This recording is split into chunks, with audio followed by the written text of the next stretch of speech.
मैं अनीता भारद्वाज अपनी पहली कविता कहने की शुरुआत यहीं से की थी। तो आप सभी को सालगिरह की बहुत बहुत मुबारकबाद।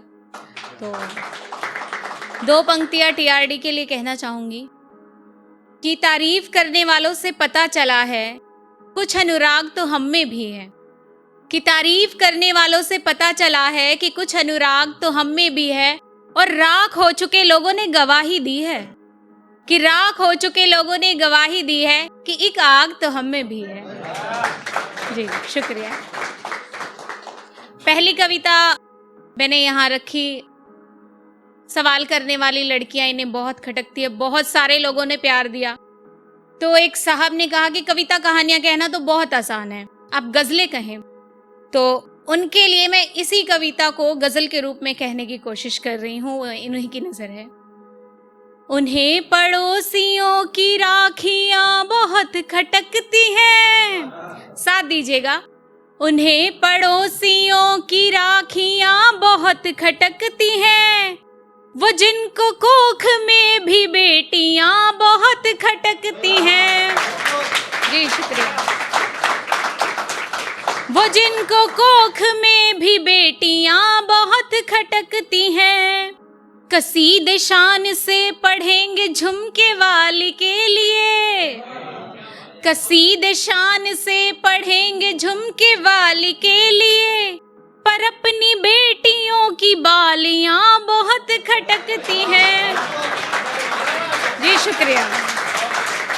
पर अपनी बेटियों की बालियां बहुत खटकती हैं।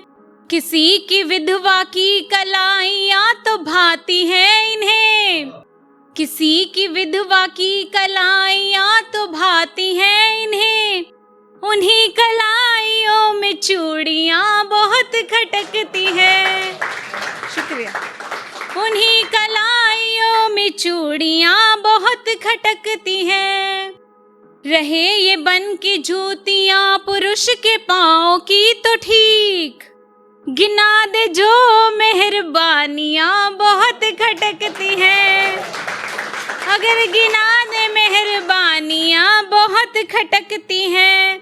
न कर कोई सवाल इस जमाने से दिल, इसे सवाल करने वाली लड़कियां बहुत खटकती हैं। सवाल करने वाली लड़कियां बहुत खटकती हैं। कि एक गजल और आप लोगों के सामने रखना चाहूंगी कि जिनका कोई ज़मीरो दीन नहीं, जिनका कोई ज़मीरो दीन नहीं, ऐसे लोगों का कुछ यकीन नहीं। कि ऐसे लोगों का कुछ यकीन नहीं कि मर्द जागीरदार है, होगा। मर्द जागीरदार है, होगा, लेकिन औरत कोई जमीन नहीं।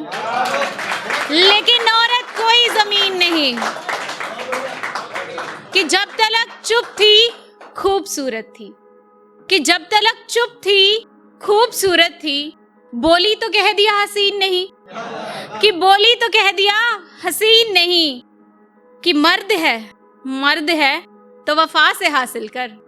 मर्द है तो वफा से हासिल कर, झूठी मर्दानगी से छीन नहीं।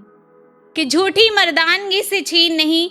कि ख्वाब कुछ और भी हैं औरत के, ख्वाब कुछ और भी हैं औरत के, मर्द बच्चा मकान यतीम नहीं।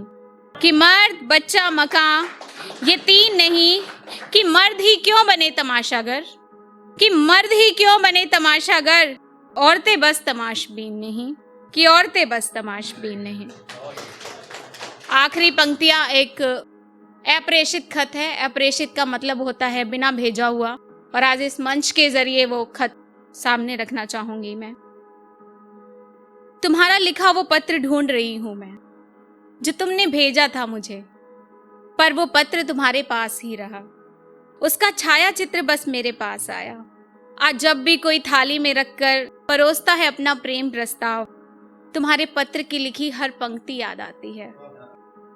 फिर मैं प्रस्ताव भेजने वाले को कह देती हूँ, महोदय किसी भूखे के सामने ये थाली परोसें, मैं प्रेम से लबालब हूँ। प्रेमी भी है मेरा और उसका लिखा प्रेम पत्र भी है।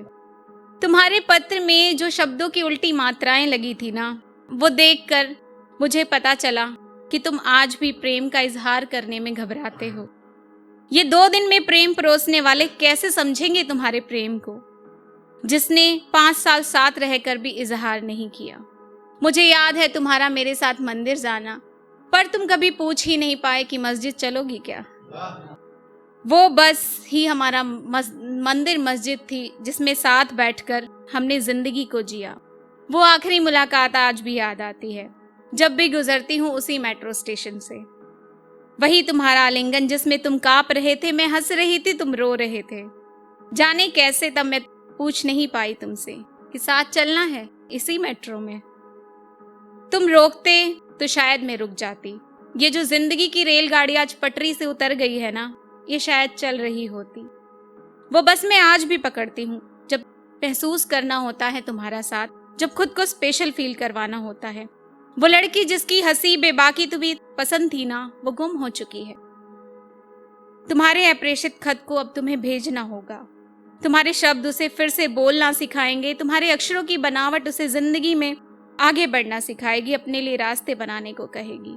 तुम्हारा पत्र उसे जिंदा होने का एहसास करवाएगा।